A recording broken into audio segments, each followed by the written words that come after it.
Be, yung crush kong teacher, ililibre daw ako bukas. Mel, pasuyo nga. Wala pa kasing nasisend ng pinapasummarize kong YouTube lesson. Pasuyo lang sa. Ay, sige po ma'am. Nasaan po ba yung YouTube link? Send ko sa'yo. Pa-email mo. Sige po. Check na. Kasi 1 hour yan. 1 hour duration yan. Kaya mo ba ito?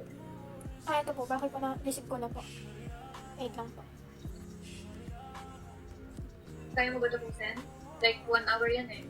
Ay, opo. Madali lang po. Wait lang po. Time check.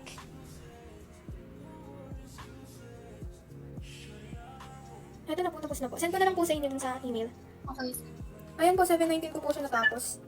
Na ano ko po ng 2 minutes. Yeah, bilis mo nga natapos. Like, 1 hour yung video na yun. Paano yung nagawa? Gumamit po kasi ako ng website po. AI? Opo. Talaga. Galing, galing. Thank you so much. So, dahil dyan, ililibre kita ng lunch bukas sa school. Sige po. Okay. Opo. Thank you Okay. po.